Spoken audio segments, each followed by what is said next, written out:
Namaste, everyone, and good evening. Namaste. I wish we were all together in the same room, of course. But I am amazed in these days of Zoom how much contact you can have with other people while you're pacing away like a zoo animal in your cage. So I very much appreciate the opportunity that we all have to get together this evening, and the students who worked to prepare the grant to make this happen, to Warren for his efforts to organize this, and everyone else who may have contributed that I don't know about. So thank you all, and thank you for just being present. Our topic tonight is meditation and neuroscience, and I think what I'll do is launch into my talk. If I were doing this at the center in Milwaukee, we might start with some meditation, and we certainly could just take 2 minutes here to place ourselves in a more mindful frame of mind. Is everybody hearing me okay, by the way? Yes. Okay. Yes. If you have trouble hearing at any point, just give me this sign. I have some feedback from some of my other Zoom participants that it works much better to not use the headphones and the mic. So I'm just using my computer mic for this, and it seems to do just fine. So just nothing special. Just feel your body from head to toe. Take a minute to come back inside and feel the space your body occupies. And let your mind also return from all other time, from the past and memory, from anticipation for the future.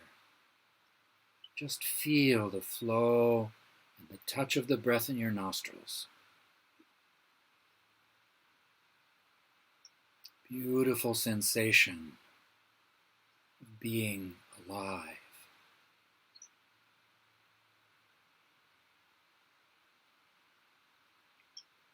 And for the next 2 minutes, just watch.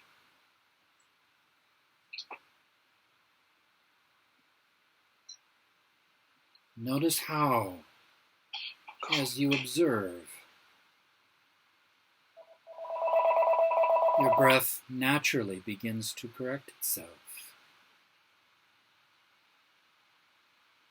Becomes longer, smoother, a bit deeper.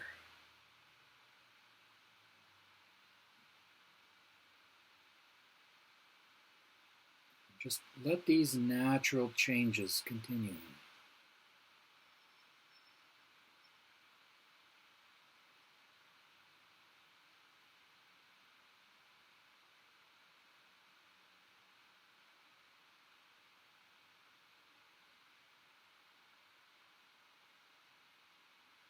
Notice how your body naturally begins to release the tensions of the day.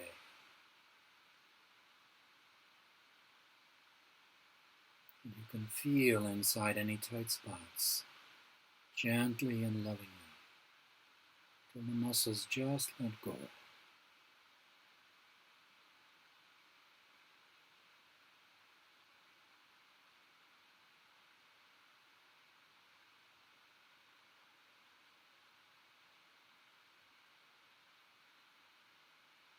If you have a mantra, perhaps your mantra will come forward.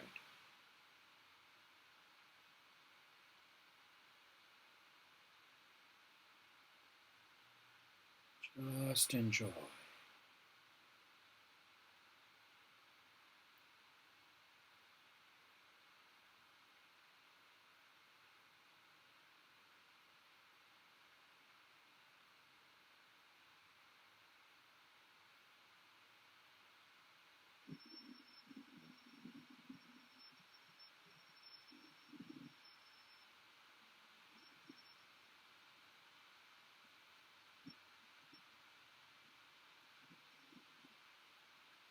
Let your eyes gently open.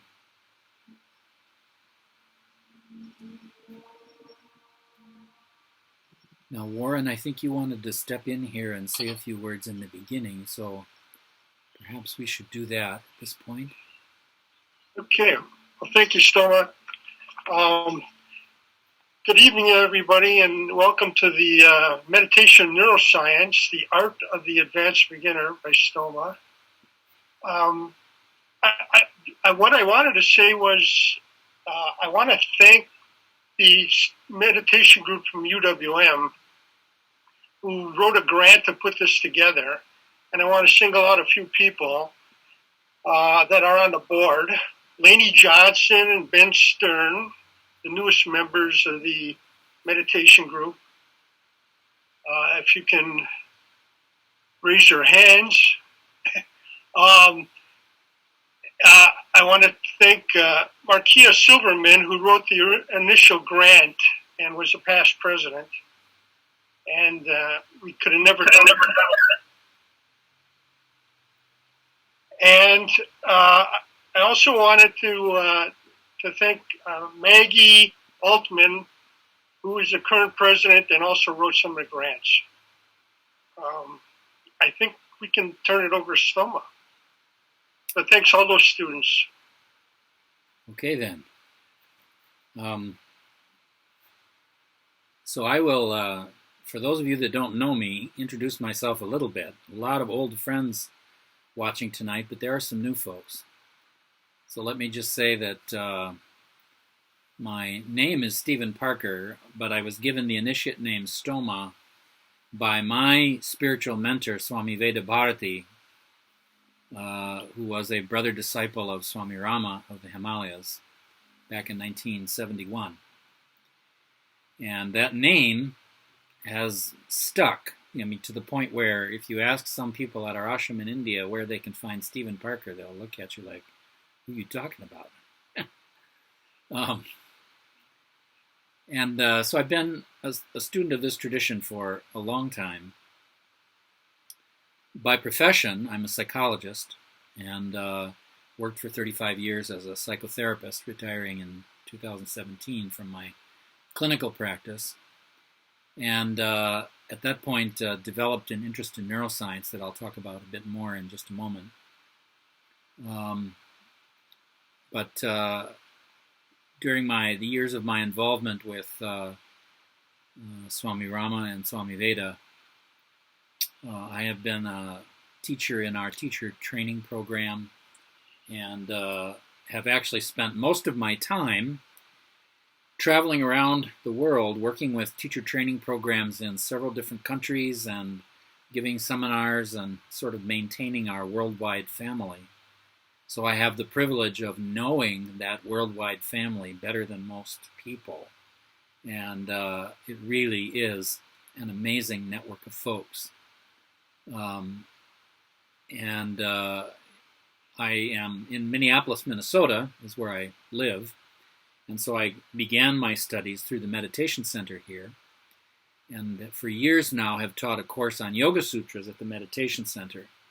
And usually when I teach that course, I'm lucky to get 10 or 15 local people to show up for a class.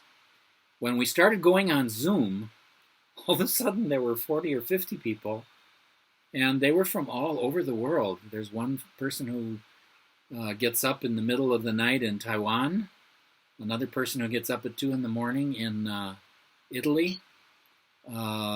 So it really is a marvelous thing to have a sense of family that extends through the whole world. And I treasure that experience. I have a long relationship also with the center in Milwaukee. I've come to do programs there almost every year for quite some time. And actually used to live in Milwaukee before I got involved with yoga during my childhood, up until I was 12 years old. We lived in Milwaukee and Menominee Falls. And so it's always a pleasure to go back. And I'm sure that we'll have the opportunity to meet in person again before too long.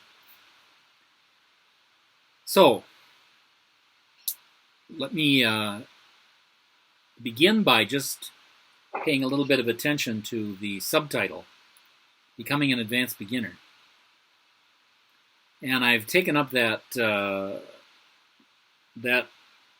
way of talking about the practice of yoga the last couple of years, based on a story that my friend and former fellow disciple Wolfgang Bischoff told about an encounter he had with Swami Rama. At one point, Wolfgang had a student who had written him about a particular question about his meditation. And so Wolfgang made an appointment to talk to the master. He showed up at the appointment at Swami Rama's apartment, but realized that he'd left the student's letter at home. So when Swamiji entered the room to welcome him, Wolfgang got up and said, "I'm sorry, I left the letter at home," and began to turn away to leave to go get the letter. And Swamiji said, No, sit down. So Wolfgang sat down. Swamiji said, "Put out your hands, look up." So he put out his hands, looked out. All of a sudden, out of the air, comes floating this piece of paper into his hands. And Swamiji asked him, "Is this the letter you were looking for?" And Wolfgang says, "Yes, Swamiji. Can you teach me how to do that?"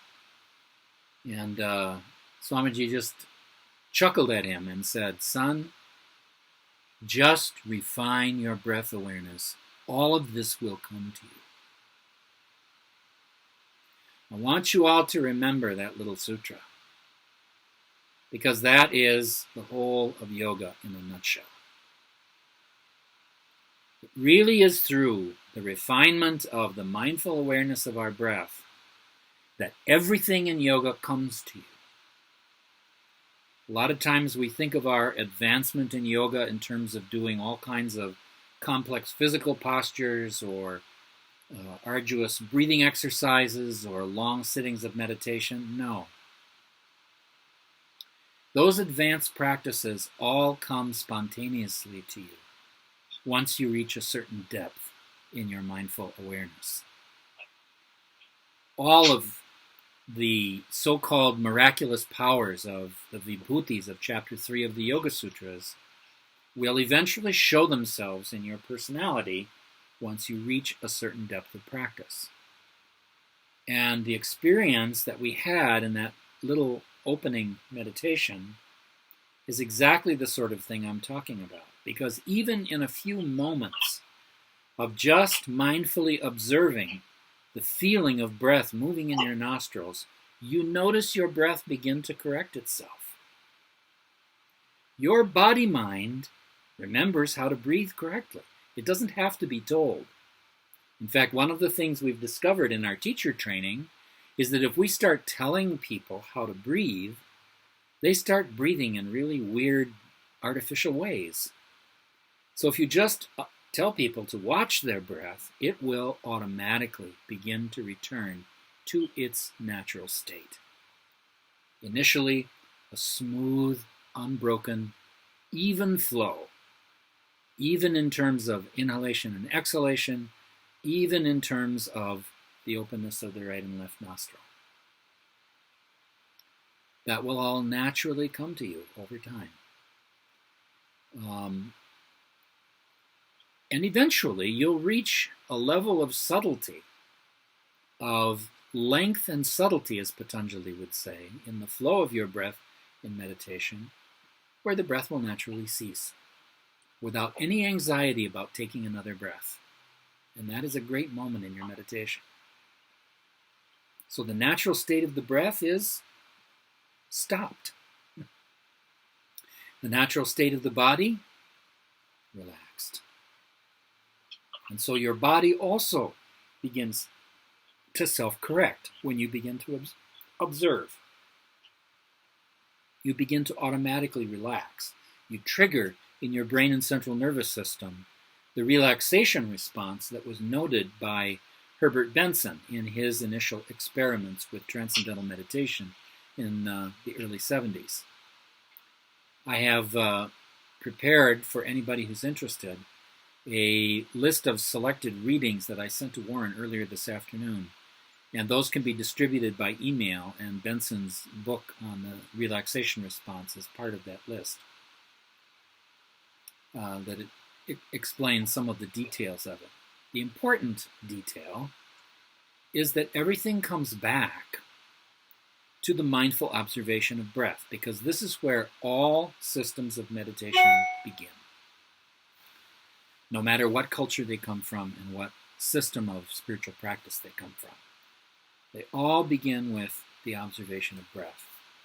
And there is an enormous commonality among those systems of meditation because they make use of some universal aspects of our human neurophysiology that help to make meditation work.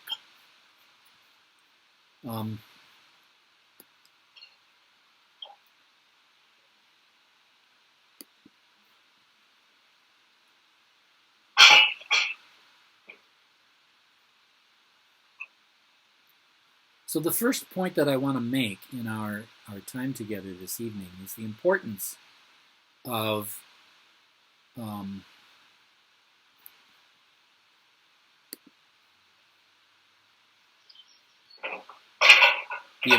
mindful awareness of the breath. There we are. Every time I go to my notes, I lose track of the window, the Zoom window. I want to keep looking at everybody. It all comes back to the mindful awareness of breath. And the thing that the mindful awareness of breath does that is so central and so important in the neurophysiology of meditation is to stimulate the part of your brain that lies behind the region of your forehead that the yogis describe as the Ajna chakra. This term Ajna in Sanskrit means command.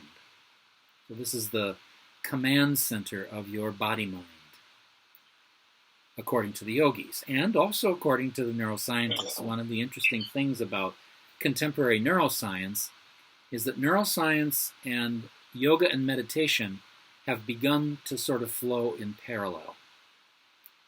For a long time, they were pretty much at loggerheads with each other. The study of consciousness was, to biologically oriented scientific investigators, a matter of, well, it was really irrelevant. It was just a matter of it being sort of an epiphenomenon of all of the neurotransmitter reactions and electrical signaling in your brain. And if somehow we could just get a detailed enough mechanical description of that, somehow we would have the secret of consciousness. Well, that turns out not to be true. And the neuroscientists have pretty much given in to that point of view at this point. Most empirical investigators at this point in time are willing to accept the fact that there is something called mind that organizes the brain and not the other way around, which is really a revolution in neuroscience. One of the ways that I came to this interest was towards the end of my psychotherapeutic career. I realized that I hadn't really read into neuroscience for quite some time since I had been trained. And I figured the science would be quite different at this point, but I had no idea how different it would be. And as I began to look into it, primarily through the work of Daniel Siegel at UCLA, I was amazed, absolutely amazed at all of the old beliefs about our brain and nervous system that had gone out the window. Most importantly, this whole dichotomy that people have assumed from the philosophy of René Descartes, that the mind and body are separate things, totally gone at this point. In fact, most of the time in neurophysiological writing, we don't write the words mind or body. We usually will write in hyphenated form, body-mind or mind-body, because that's really how it works. It's very hard to distinguish the two things from each other. And, your whole body is part of not only your mind, but also part of your brain and nervous system. As Swami Rama used to say, all of the body is in the mind. Not all of the mind is in the body. So every part of you from head to toe participates in your brain and nervous system. It's not just this glob of gray jello contained within your skull, even though that's a very important part of the whole system. So we come back to this area behind the Ajna chakra, which in the mapping of brain regions is called the middle or medial prefrontal cortex. And, before I get very deeply into talking about the important neuroscience of the brain and central nervous system, let me borrow something that Siegel uses as an explanatory tool to sort of give people a gross sense of the evolutionary layers of the brain and nervous system. He calls it his handy model. He's pretty good with coming up with little mnemonic labels for things. If you take your hand like this and fold your thumb underneath your fingers, it forms a sort of a model of your brain and nervous system that we can use to explain the gross anatomy of that system. You have, first of all, of course, your forearm and the area where your arm and your hand meet in the wrist. This is the spinal cord and the brainstem. And this we refer to in neuroscience as your reptilian brain. This is the structures that evolved during our past lives as reptiles. It manages most of the really critical physiological functions of our body, and it also originates the impulses that come into our nervous system when we're threatened by something. So, for example, in the cerebellum, you have all of these parts of your brain that regulate blood pressure, that regulate your sense of balance, your heartbeat. Those sort of very, very basic rhythms and components of your functioning in the world are done through that part of the nervous system. So if you come up one level from the reptilian brain, you have the area where your thumb is folded under your fingers. Now, if we unfold that a little bit, we have in the middle part of your brain what neuroscientists refer to as sometimes as midbrain, sometimes as the limbic system. In evolutionary terms, it's usually referred to as the early mammal brain. This is the brain that evolved, part of the brain that evolved as these early mammal species that took over when the dinosaurs were extinguished 65 million years ago. And that part consists of several very important regions of the midbrain. The amygdala, which is a important central organ that is kind of the gatekeeper of many of our emotions and our fear responses, among other things. All of these structures have many different functions to them. But think of the amygdala as sort of the gatekeeper of your sense of fear and the starting point of most of your emotional arousal. You also have the hippocampus. The hippocampus is a really interesting little organ that is responsible primarily for the consolidation of memory. And one of the great findings of neurophysiological research on meditation is that for people who meditate, the hippocampus actually gets bigger. It is a sort of a neuromuscle that gets bigger the more you use it. And so the memory function of people who meditate is enhanced, both in terms of behavior, but also in terms of just the physical structure of the organ involved. So that's the hippocampus. Then you have the hypothalamus. And the hypothalamus regulates a number of important functions in your body. Particularly, it regulates the process of hormonal secretion. And so there are all sorts of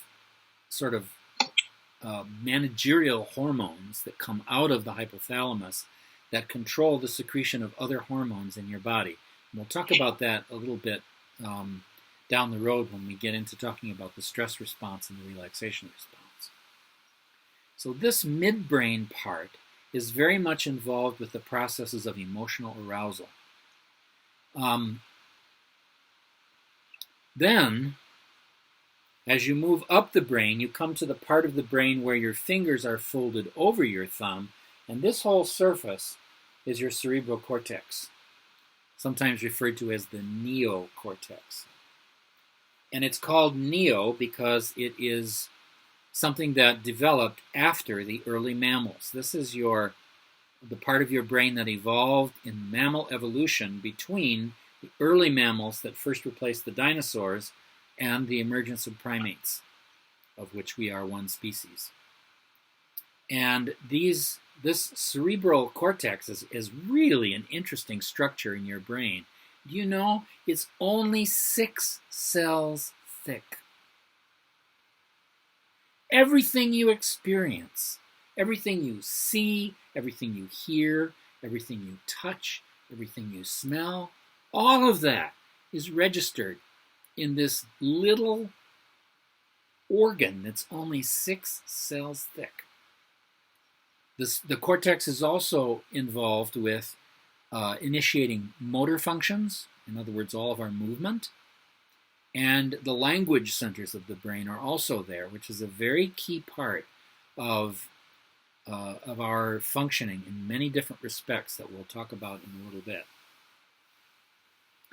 So that's the cerebral cortex. Then you have the frontal cortex, the part behind your forehead. This is the part that developed last of all, and the part that developed the most in human beings. And the most recent part of that is this middle section, right behind the Ajna chakra. And that part of your brain, the medial prefrontal cortex, is the center of the whole process of integrating the entire system. That means many different things. And one of the things I want to do this evening is to go through what Dan Siegel has identified as the different domains of integration that are tied to the functioning of the prefrontal cortex. And we'll do that in just a moment. But this gives you an idea of the different layers of the brain.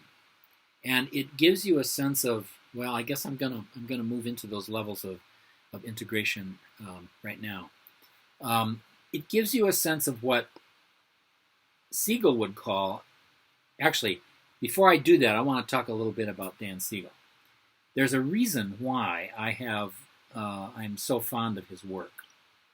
And the reason is that Siegel is a neuropsychiatrist who actually began his career as a clinician. He was a psychotherapist working with children and families, mostly about kid problems. He was a child psychiatrist. And he got very interested in neuroscience, and he also, a little bit later, partially as a result of his research work, got very interested in the study of mindfulness. And I think it's in his work that those two things come together in the way that is most helpful, particularly for people who work in helping professions.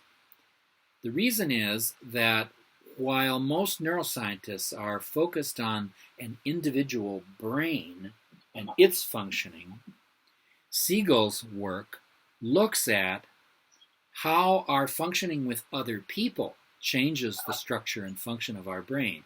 It looks at how our relationships change, even the structure of our brain. He calls his formulation of neuroscience interpersonal neurobiology. And I love this, and I think you'll see what he means by this as we go through these different domains of integration. So this middle prefrontal cortex is the integration center of your whole brain and nervous system. The first domain of integration that I want to talk about is the integration of consciousness. Now I'm going to use this term consciousness advisedly, because it really depends what consciousness means depends very much on the context in which you're using it. And of course, the study of consciousness has been a major field, a major subfield of neuroscience for some time. Initially, people sort of thought that they could somehow figure out a way to study consciousness objectively, by taking measurements of the brain and nervous system. But the problem is, of course, that consciousness can never be an object. It is always a subject. And that creates what is referred to in the philosophy of neuroscience as the hard problem of consciousness. What Siegel means by integration of consciousness is what he calls the presence of presence. I think we all have a common sense of what it means to be present to somebody, to be attending, to be listening, for our attention to be sort of consciously oriented towards someone. And that presence of presence creates an invitation in other people to attend in return. And what this process does is it begins to work in such a way that we resonate with each other.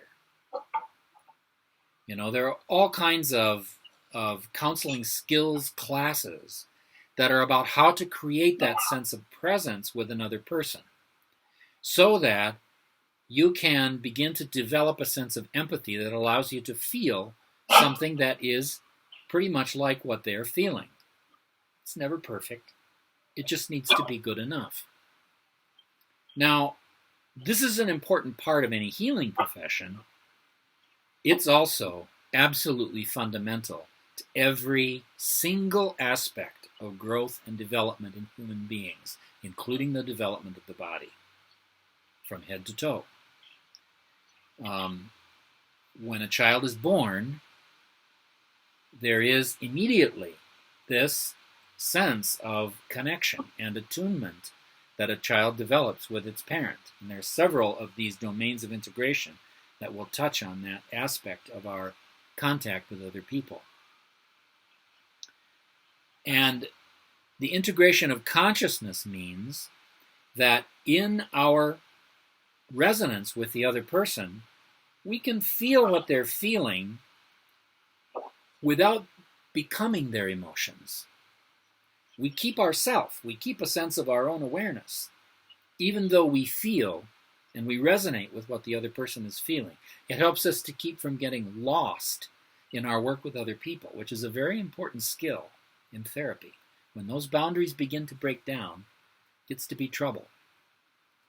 So this is the first domain of integration that Siegel talks about. The second he calls vertical integration. That means bringing all the circuits and subsystems of the nervous system into connection with each other and integrating new information and new structure. Because one of the things that neuroscience has discovered since I was trained is that rather than arriving at age 21 with a brain and nervous system full of neurons that eventually just sort of gradually decay away, new neurons are being created all the time. There is what the neuroscientists will call neurogenesis.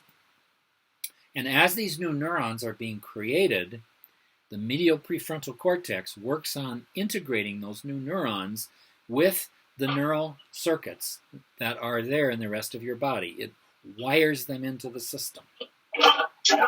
And so the process of bringing all of these different systems that we just described, from the spinal cord to the medial prefrontal cortex, bringing all of those together into an integrated system is the task of vertical integration.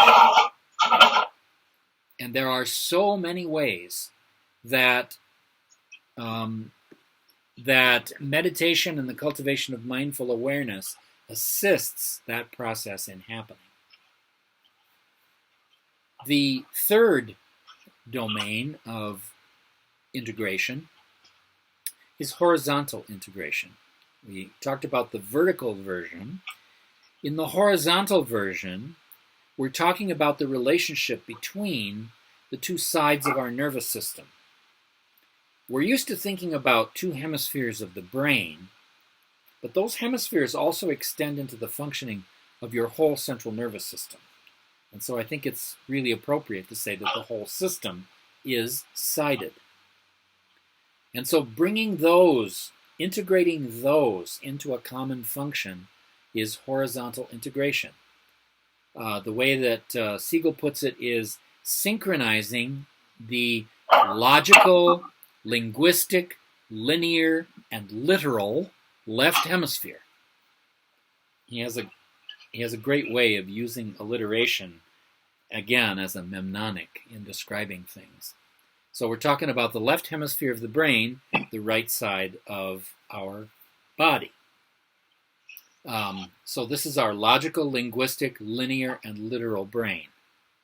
Combining that with the visual spatial imagery, nonverbal, holistic, emotional right hemisphere. So the right hemisphere of our brain, connected to the left functioning of the left side of the body, is a part of our functioning that sees things more holistically. In other words, sees things always as the part of a whole, that perceives our emotions, that relates to things through imagery. This is one of the functions that we use a lot in doing clinical hypnosis with people. And so horizontal integration tries to bring those two parts of our brain and nervous system together. And Siegel says, what emerges with this horizontal form of integration is a new way of knowing, a bilateral consciousness that combines all of these qualities together so that they modify and complete each other. In the yoga system, I think this bilateral kind of consciousness is characteristic of what we call the activation of the sushumna flow in the breath, in the nadi system, where the two nostrils begin to flow absolutely equally. And that's, as I said before, that moment is a really important moment in your meditation, when the two nostrils equalize and the breath becomes sufficiently long and subtle, then all sorts of aspects of deeper mentation begin to show themselves. So that's horizontal integration. The fourth domain is the domain of memory integration. So in memory integration, what we call implicit memory, which is mostly kept in the limbic system, in the midbrain, in the form of individual images, perceptions, sensations, emotions that aren't really connected to each other in a way that you can make sense of them. And they exist in a kind of present form as implicit memory. The reason for this is that one of the tasks of the limbic system, of your midbrain, is to take any situation that you're in and to constantly watch for threats. When it spots a threat, it makes a sort of a holistic snapshot of the situation in terms of what you feel in your body, what's going on in your cognition, what kinds of images you have, all these other aspects we're talking about. And those remain sort of undigested in a person's midbrain. Why? Because when a stress response begins, another part of the midbrain, the hippocampus, that's responsible for consolidating memories, stops working. And so these images get trapped in your midbrain. This is what's referred to in post-traumatic stress disorder as a flashback. And it's different from a memory. It's not a memory. A flashback is experienced as though the thing that you're experiencing is happening now or is about to happen in the next few seconds. This is why flashbacks of combat can be so dangerous, because people lose, when they're having a flashback, often lose their orientation to the reality outside of them. And they're responding to what's going on in their midbrain, not to what's going on around them. So, in the process of memory integration, implicit memory of this kind ends up being transformed into explicit memory. What does that? Language does that. So you have to create connections between these individual parts that are contained in the midbrain and the cerebral cortex, where your language centers are. So images and emotions and sensations plus language equals memory. That's a really interesting equation. It means that your memory, which also actually functions as one part of your sense of self, is a narrative structure. It's a story.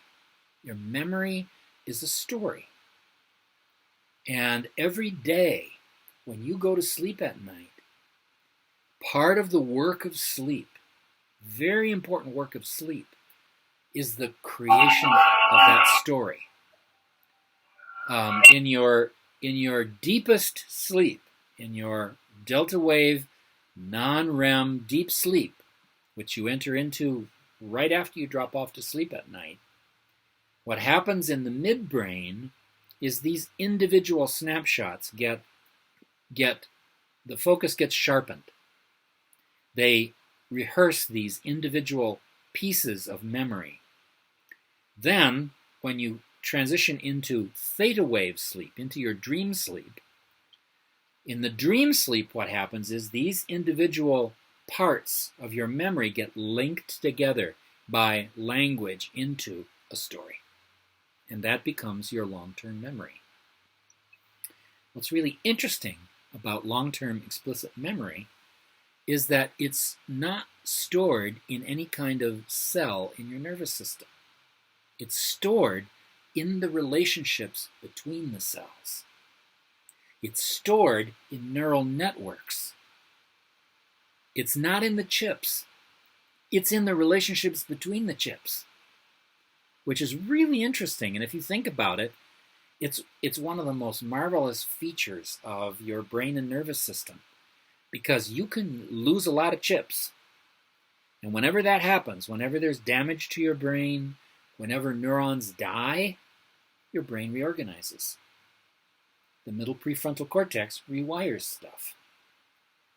And so the long-term memory is something that can be rewired in the context of those neural networks over and over again as a person's brain function reduces. So for people who have dementia, the last thing to go is their long-term memory. My partner Scott had a great aunt who was 102 years old when I met her. And she would come to Thanksgiving dinner every year.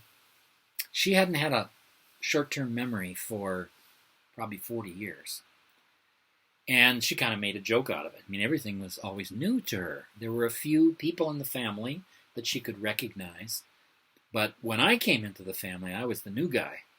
So every 4 or 5 minutes, she would lean forward over the table, and in a loud stage whisper, she'd point at me and she'd say, "Who's that?" So they had to explain me over and over again. To her, they were also explaining me to themselves, which was interesting in another regard. But after dinner, this was a family that didn't so much watch television and football. They would sit down after dinner and play cards. And so everybody would sit down at the card tables, and they would sit Florence at one of these tables, and she would protest every time. She'd say, "I can't remember how to play anything. I haven't had a memory for years. Come on." But they'd sit her down at the table, and they would put the cards in her hands, and her hands would remember the game. Her hands would just begin to play, canasta usually. And as she began to play, as she began to just observe her nervous system and body self-correcting itself, she would all of a sudden begin to remember more of the people in the room. The anchoring her long-term memory helped some of her shorter-term memory to return. So it was actually a way to trigger a greater sense of presence in her. So that's how resilient your long-term memory is. I had the opportunity one time to watch to see an MRI of someone who was dying of HIV. This person had less than 10% of their brain matter was still alive. People with HIV, at least in the past, used to get a form of dementia from the virus invading their brain and nervous system. And this MRI was taken actually just like half an hour before the person passed away. And they were still able to recognize people and talk to them, even with only 10% of their gray matter still functioning. It was just astounding. So this part of you, this function of your memory is very, very resilient and durable. So that's memory integration. The fifth domain of integration is narrative integration. This is, again, part of the function of memory. It enables us to weave together the story of our life and its patterns embody our sense of psychological self. The pattern of your memory is sort of who you are, psychologically in the world, or we might say socially. I think it's good to say that this is our social identity. And this is really important because the coherence of narrative memory is positively correlated with children's attachment to their parents. This is a survival thing for kids. This is not a luxury.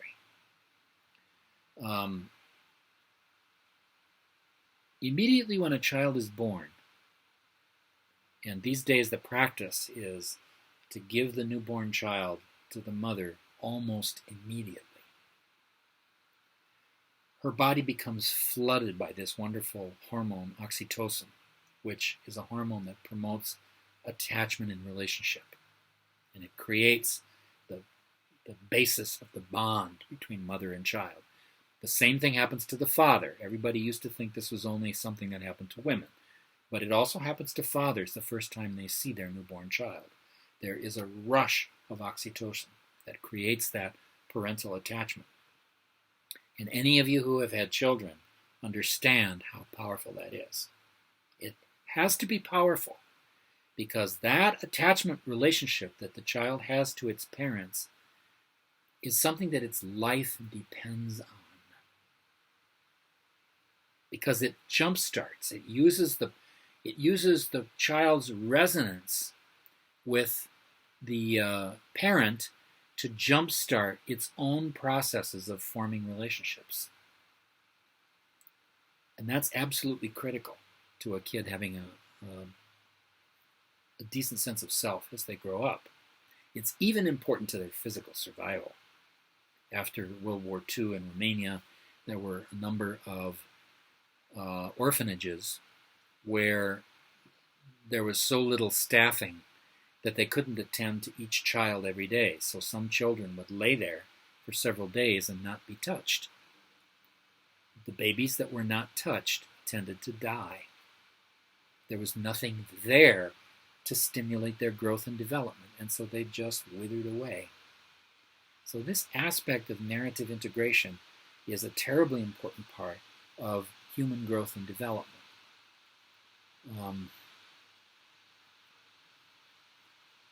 The sixth domain of integration, Siegel calls state integration. And the way he describes it is that it stabilizes the microassemblies of large-scale neural clusters into a functional unit. In other words, it pulls together all these subsystems that we refer to as the different states of our personality. Great Gestalt therapist who I admire incredibly is named Irving Polster. And some years ago, Polster wrote a book called Every Life Deserves a Novel.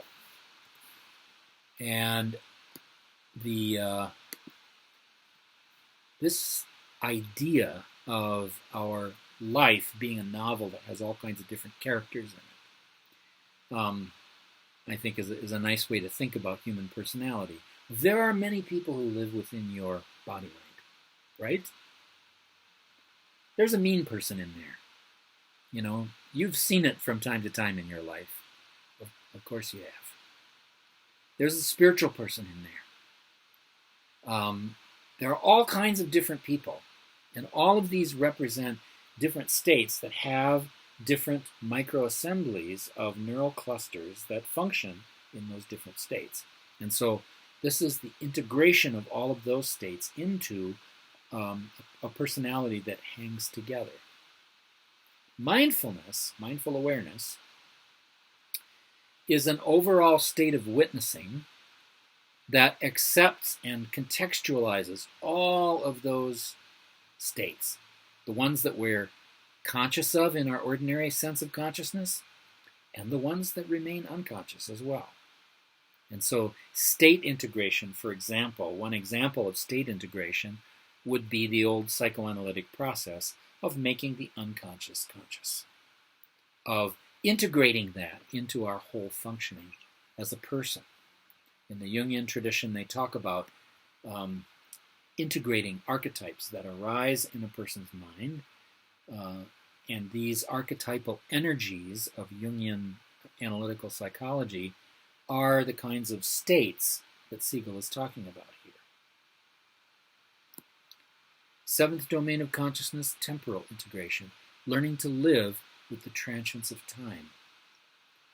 And Siegel identifies three major aspects of time that emerge in this process of integration: uncertainty, impermanence, and death. It's interesting. It isn't past, present, and future. Uncertainty, impermanence, and death. So the integration of these aspects of time means that we acquire the comfort of acceptance within our mindfulness that helps us to deal directly with the uncertainty of life and with its impermanence and even with its death. At a certain point in our life, many of us are almost developmentally afraid of dying. And as we mature in our ability to deal with that fear, death eventually becomes just another aspect of life. There are a number of great yogis like Swami Rama who died of cancer. And if you read his story or the story of Sri Aurobindo or Sri Ramakrishna or Ramana Maharshi, all of them died of cancer. And in every case, their disciples came to them and said, look, you have to work on healing your body. You have to be here for us. And to a person, they all said back to their disciples, let the body die. It's worn out.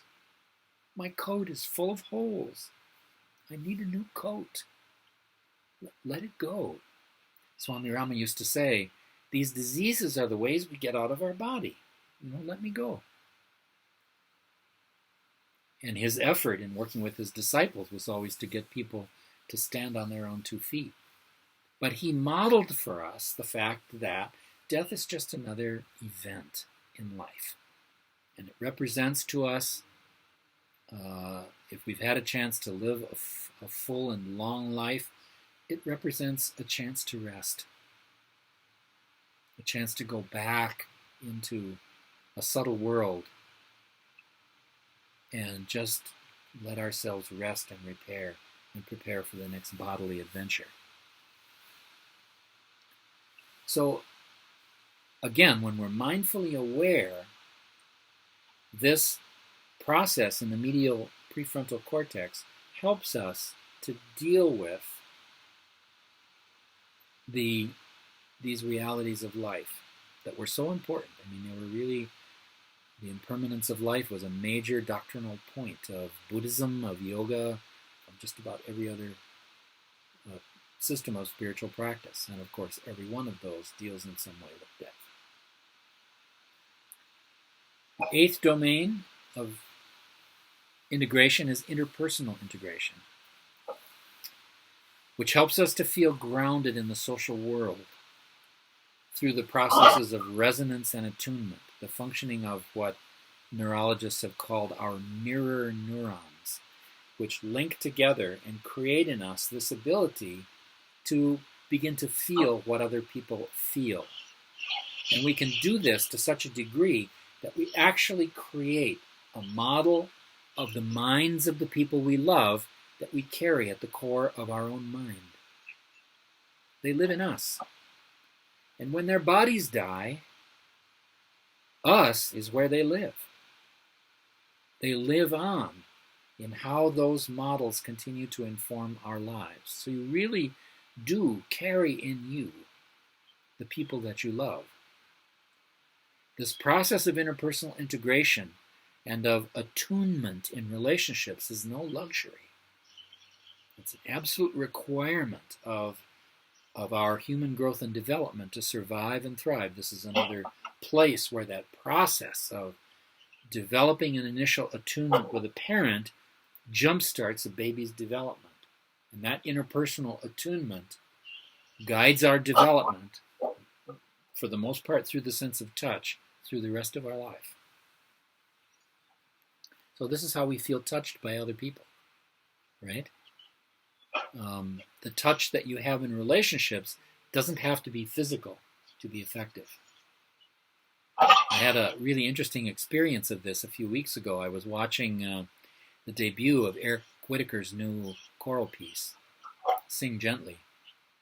He's taken since 2004 to doing these virtual choirs. He started with a few hundred people back in 2004, and his last production involved 17,572 singers. And somehow he has a way of coordinating all of their individual recordings of the music that he gave them.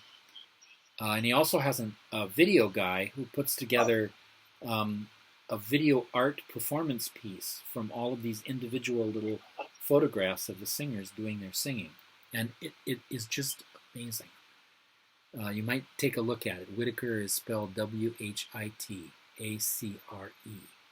He's probably the most outstanding choral composer working at the moment. And this piece is just beautiful. It brought me to tears, and I was so moved by it. And I realized later that the reason I was so moved is that it helped me to feel my need for intangible touch at this time in history when physically touching people is so restricted. So developing those kinds of ways of intangibly touching people is really an important skill in supporting your resilience in the time of this pandemic. That's, I think, why people all over the world have found all these different ways of singing together. In Italy, they would go out on their balconies at 5 in the afternoon with their accordions and stuff, and they would sing together. And they wouldn't sing pop stuff. They would sing the old Italian folk songs, the songs that hold people together as a culture. And I think that's a part of what happens when you make music with other people. It's a form of attunement, a form of intangible touch that allows you to touch people in a non-physical way. Finally, then, we have the 9th domain of integration, transpirational integration. And this was a term that he coined. He described it as the feeling that a person is a part of a much larger whole, beyond the body-defined self. In a way, it's that Vedantic contemplation of Atma Tattva Avalokanam, of looking for the essence of being all around you in everything you see. Some years ago, one of the yogis that Swami Veda brought in to work with some of us gave us a very interesting exercise. He observed that our beginning meditation practice uses the mantra Soham, I am that. And the contemplation of Soham is actually a very detailed system of Vedantic contemplation that's described in a number of Upanishads. He said, now, your practice is going to be Sarvoham. I am everything. So you sit in your meditation, you practice the Sarvoham mantra. With that goes this sense of feeling into the being of everything around you. And once you feel very grounded in that feeling, then you open your eyes, and for a few minutes you walk in the world and you apply that to everything you see. And you try to find the being in it. Try this sometime. It's very interesting. I can remember in my 20s, before I had even met Swami Veda and Swami Rama, I was exploring things spiritually, and I had started reading Bhagavad Gita and Upanishads, and it was really getting carried away. I used to live in a residential area near the campus of the University of Minnesota, and I would walk to and from campus every day through a beautiful park full of happy, old oak trees. And one day I was coming back in the spring, and I passed one of these trees, and I said, okay, wait a minute. I want you to stand in front of this oak tree and stand here until you can feel the being that you share with this tree. Feel your being inside that tree. So I stood there for a long time, really, really focusing and concentrating on that tree, trying to feel its being inside. Now, I can't say how far I got with that process, but I can tell you I got somewhere, because all of a sudden there was this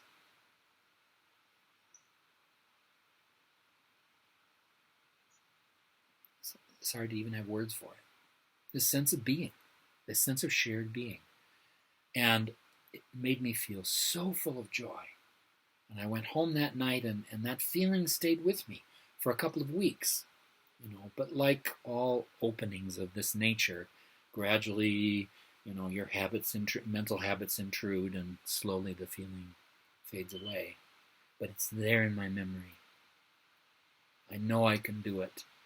So I don't have any excuses anymore about not doing it. So this is the process of, these are all of the different domains of integration that go on through the stimulation of this medial prefrontal cortex. These are the neurophysiological fruits of our efforts to cultivate a sense of mindful awareness. It is just huge, and it touches every aspect of our life, from the most physical to the most spiritual. And I wanted you to understand that aspect of it, because I think sometimes, we think of breath awareness and we think, oh, that's too easy. Give me something hard to do, But actually, if you look at the different systems of practice in spirituality, and especially in yoga, one of the things you'll notice, in the yoga text, this is true both of the Yoga Sutras and the Kashmir Shaiva system. They're both arranged in the text so that the text begins with the most advanced path. And all of those things in the most advanced path are very simple. There's not much to them. And as you go through the paths for people who are a little slower, the practices get more and more complicated. So advanced practices in yoga are not the most complicated practices. The advanced practices are the simplest practices. Just being able to see the absolute being all around you is the most advanced practice there is. This is what the great teachers have tried to teach human beings. Jesus said, the kingdom is all around you. You don't see it. The message of all of those great yogis was just wake up, people. This is what the Buddha was saying. This is what Swami Rama was saying. Even Jesus never talked about heaven. He'd talk about paradise sometimes. But when he talked about paradise, his sense of paradise was what he was talking about in the kingdom. It's all around you. It exists here and now. It exists in the ultimate here and now. We just don't see it because our minds are so disturbed. We need to settle them down. We need to purify them. We need to clarify them. And that's really the work of the yoga system. Most of the system of yoga, the Ashtanga, 8 limbs of yoga, is about the process that Patanjali refers to as Chitta Prasadana, making the mind clear and pleasant. And so all of those limbs of yoga are really specialized aspects of the process of making the mind clear and pleasant. We do it in our relationships, in yamas and niyamas, with other people in the yamas, with ourselves in niyamas. We do it with our body, in asana. In my book on the process of Chitta Prasadana, the chapter on asana is entitled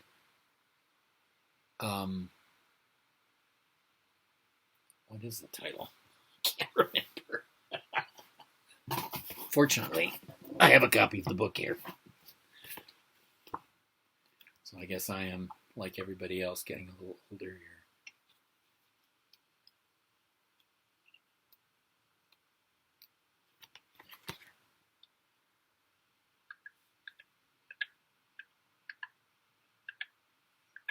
Yeah, what is your posture in life, right? It's about the way that our mind and the subtle impressions of our karma that work through the mind actually create and affect our body. So that even the process of asana is about dealing with body-mind, both parts at once. We deal with the breath and subtle energy in the process of pranayama.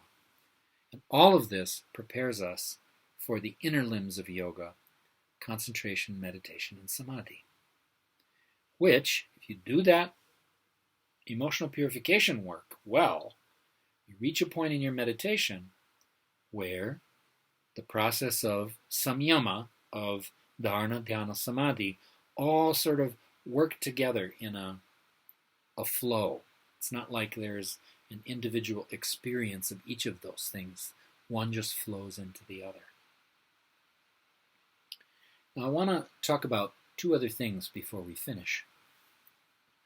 One of them is another part of your, another neural network in your brain that's very important. And it's referred to by neuroscientists as the default mode network. This is actually something that the great I guess you could call him pre-scientific psychologist William James wrote about in the Varieties of Religious Experience. Because this default mode network is a very interesting thing. Back in the 1980s, the neuroscientists first got their hands on magnetic resonance imaging, or MRI machines. And so they were really excited about putting somebody in an MRI machine, giving them a task to do, and then looking to see which parts of the brain and nervous system lit up in the process of doing that task, which parts became active. So there were all sorts of experiments about this, and obviously we learned a lot about how different parts of our brain contribute to our activity in the world. There was one researcher and his group, his name was Reichle, R-A-I-C-H-L-E, who asked the question, okay, these parts get active, what parts of the brain go quiet when a person is given a task? And so they did a lot of those same experiments, except they looked at the parts of the brain that went dark and discovered it was always the same parts. That was really interesting. And that's how it came to be called, at first, the default mode network. This is your default mode brain. This is the brain operating on autopilot. This is what your brain is doing when your mind is not paying specific attention to something. this has a lot of implications for us in our lives and for our effort to clarify and purify our mind field. Because that means that this system of structures along the midline of your brain, the default mode network, contains all of your preformed habit patterns. And, in spirituality, we think of preformed habit patterns as being something bad, as some kind of obstacle. To your nervous system, they're the things that keep you alive. Because there are lots of situations where you have to be able to respond without thinking about something. If you stumble across a cobra in your path, you need to jump, not think about what to do. And that's why those automatic processes are there, and why your nervous system has such a strong bias in the direction of operating from habit. Because it has great survival value. Of course, when we're dealing with a lot of situations and relationships, those habits can get in the way. One example, the critical voice inside your head. The little niggling voice in there that says, oh, you should be thinner. You should be smarter. How come you're not as good as that other person? Everybody has their own version of it in some way. And that self-critical voice is part of your brain on autopilot. And the interesting thing is, the minute you start to pay conscious attention to your breath and you activate the medial prefrontal cortex, the default mode network goes quiet.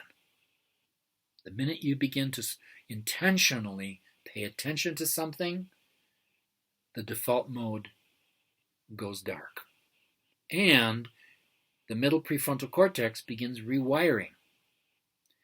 It doesn't rewire everything right away because, of course, we're biological organisms, and biological organisms always change gradually because sudden change in biology is called death. Right? That's the reason why biological systems, including behavioral systems, are homeostatic. They try to stay stable. And our habits also try to stay stable. It's not always a good thing, but it is a survival thing.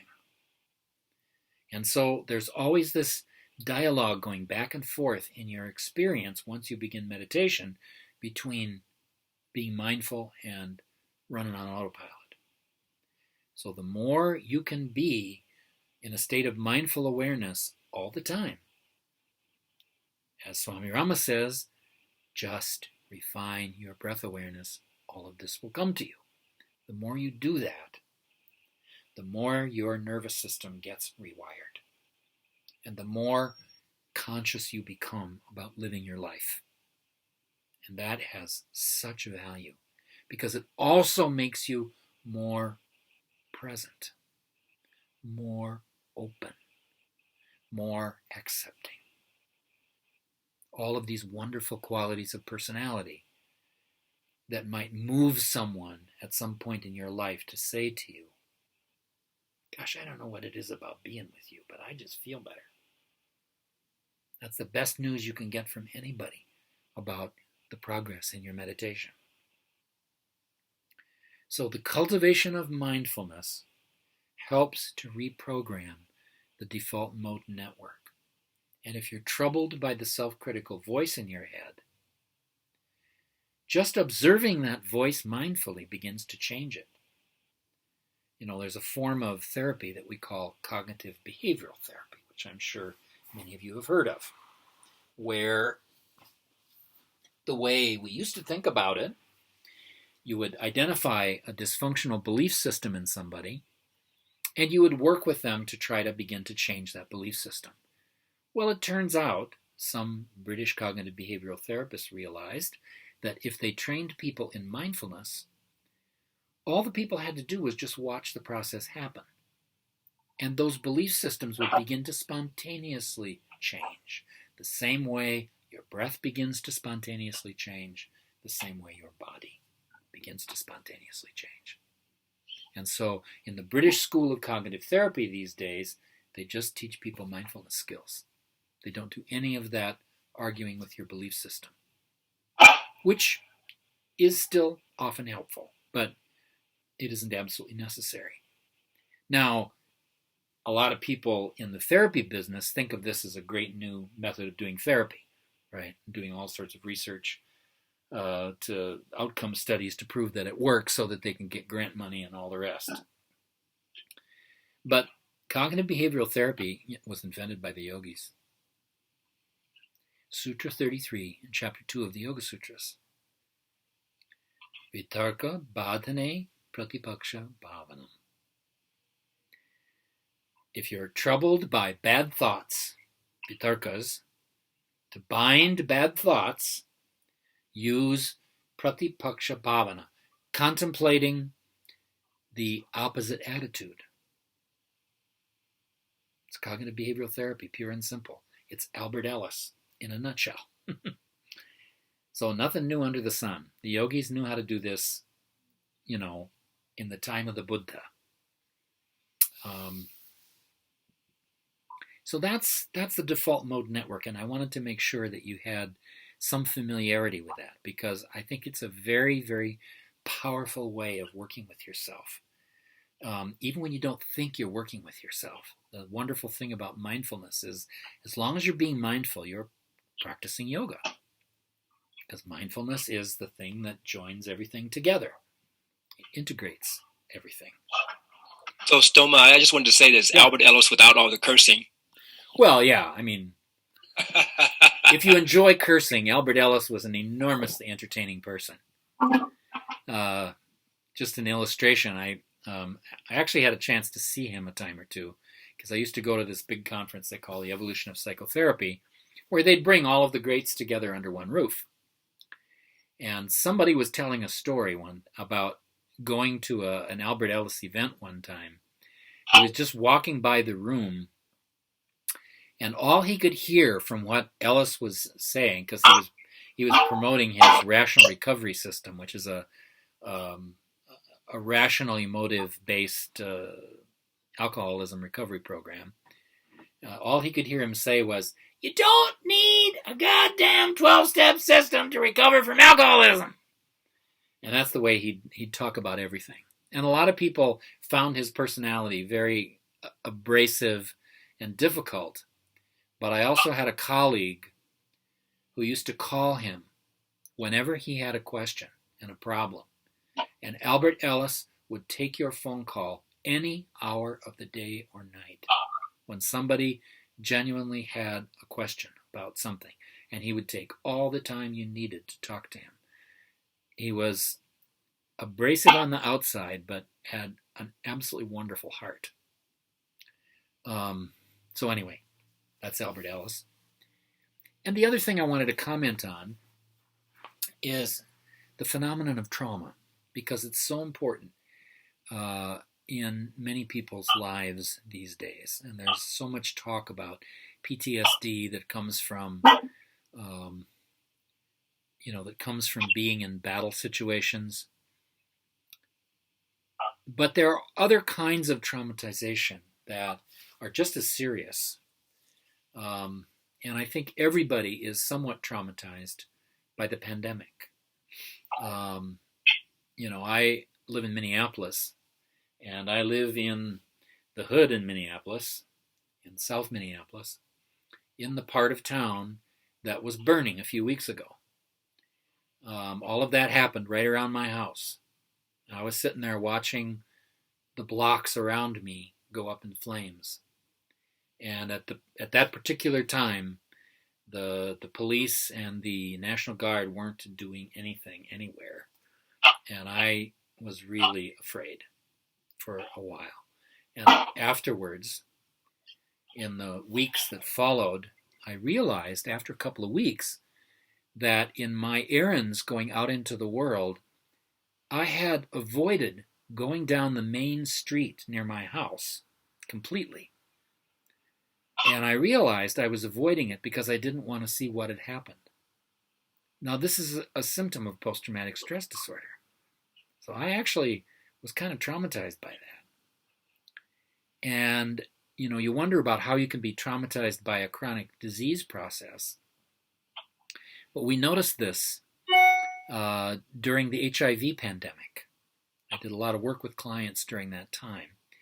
And one of the interesting things about HIV is that the modal diagnosis, the most common diagnosis in caregivers who had mental health problems, was PTSD. So everybody was thinking, how does an illness give somebody post-traumatic stress disorder?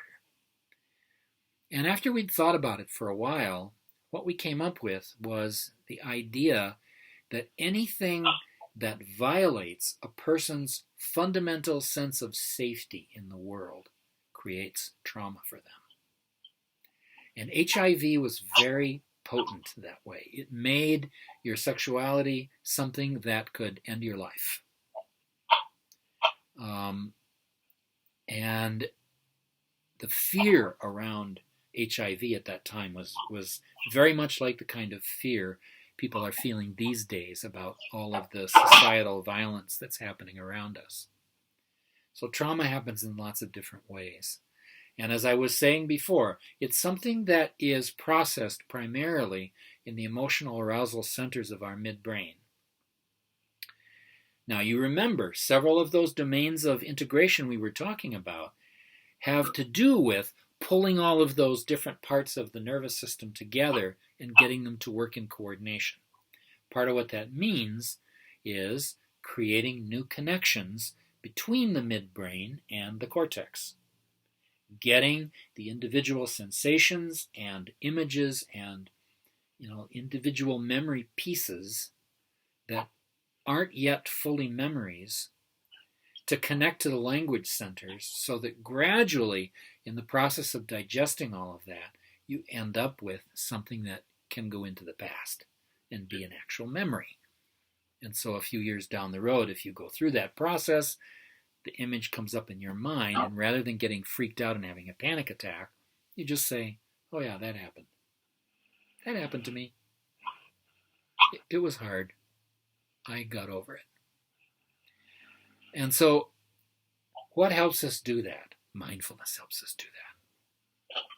Stimulating the middle prefrontal cortex brings all of the ability of that part of your brain online to begin to digest the experience of trauma and to begin to heal it. And because so much of that process of mindful awareness is relational, it also heals the ways that post-traumatic stress disorder affects our relationships.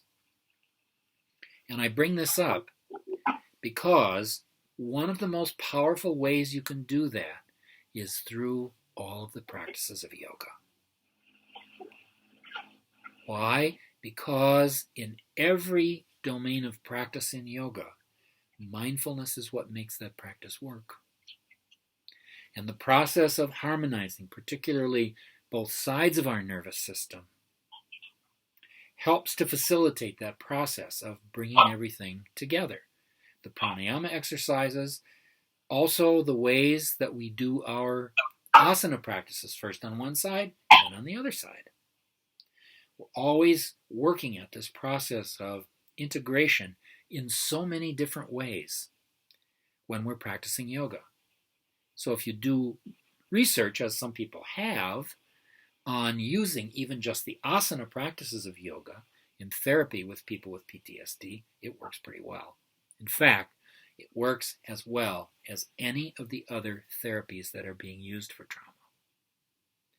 One of the probably the greatest researcher on PTSD is a psychiatrist, a Dutch psychiatrist who lives in the U.S. named Bessel van der Kolk.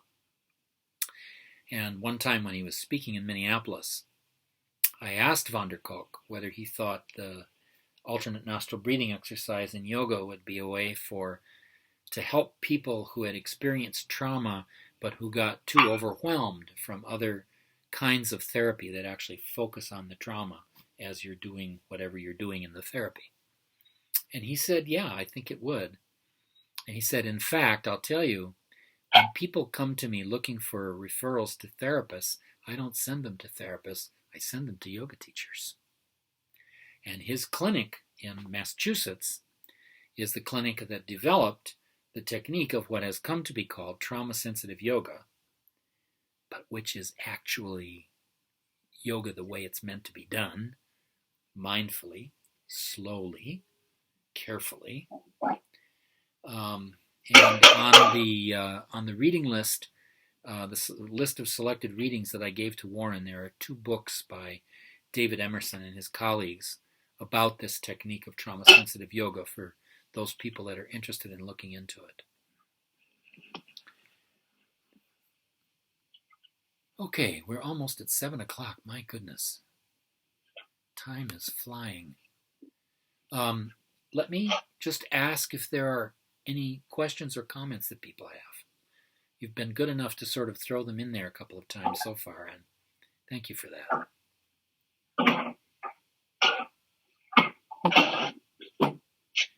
And if you have a question or comment, be sure to unmute yourself before you try to speak. Otherwise, we won't hear you.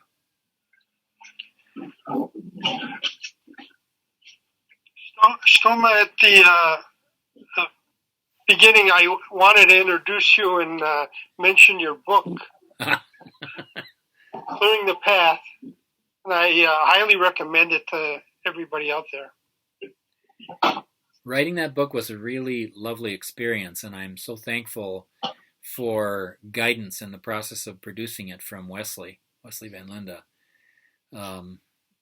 He was sort of the producer, in a way, the executive producer of that project. And it was quite a project. I know that somewhere here, I think my editor is also part of the audience, and she really put me through my paces, I'll tell you. And the result is a much better book. I think one of the things I most appreciate over time, and other people have also given me this feedback, was that she was just constantly pestering me about, I want more exercises for some of these practices. And, oh, there you are, Liz. Hi. And so we came up with quite a few exercises that are in the back of the book as a way to sort of get a practical start on this process of emotional purification. And people have given me feedback that they found those pretty helpful. So, I have a question.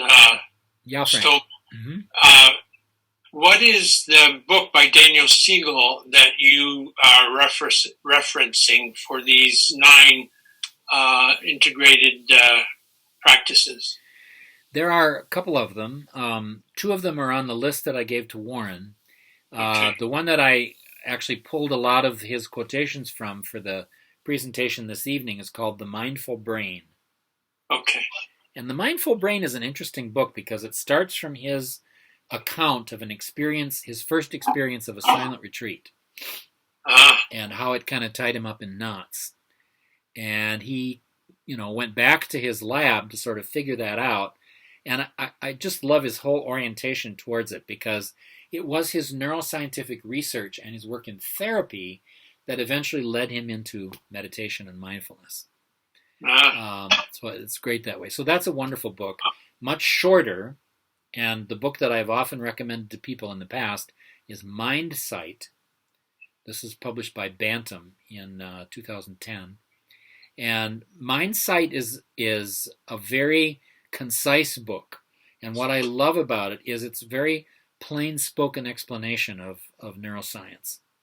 He manages to communicate complex ideas in a very straightforward way, very simple, readable way, without losing the complexity of things. And it's a real art doing that. He also has published... So you selected these different,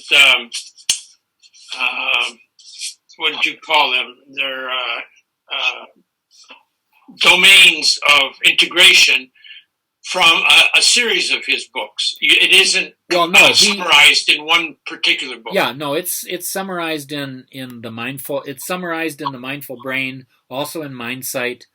Good. And he has a little thing that he calls a dictionary of interpersonal neurobiology that takes all of the technical terms that he's cooked up and defines them. And I found that also very helpful in looking at his work. He also has a textbook of neuroscience called The Developing Mind that goes into all kinds of detail. I mean, if you really are into the detailed version of everything, that's probably the book for you. Okay.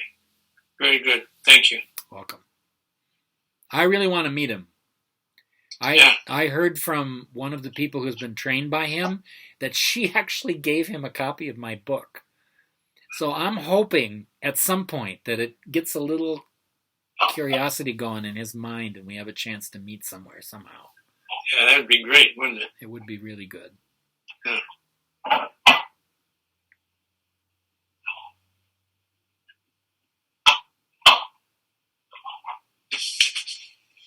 Omaji, Hey, Michelle. you mentioned that earlier that in the very beginning part of your lecture that the memory has to, in the end, integrate it with language. Then you become a memory. Right. But you later on mentioned that it happens when you're sleeping. Yeah. Is that so? This is one of the major functions of sleep. So it only happens in the brain, not physically, that you're using language. Right. Right. Okay. In your deep sleep, in your non-REM sleep, Right. delta wave sleep, yoga nidra sleep, Okay. one of the things that happens is that, and this is the only time it happens, all of the neurons in your nervous system are firing at the same time in parallel. Okay. That's what a delta wave is. Okay. And it's a really interesting thing to look at from the perspective of thinking about the whole system being in such coordination, because this is also the time when there's a lot of biochemical cleansing that goes on inside the brain. But this process of these synchronized brain waves is part of what helps the structures in the midbrain to consolidate the individual pieces of memory. And then when you start dreaming, you begin to weave those pieces together into the fabric of your actual narrative memory, which is sometimes referred to by the neuroscientists as your autobiographical memory. Okay. Okay. Thank you. Welcome.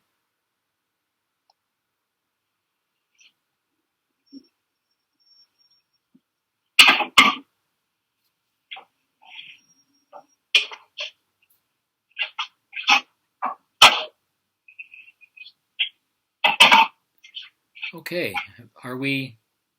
I think we may have finished.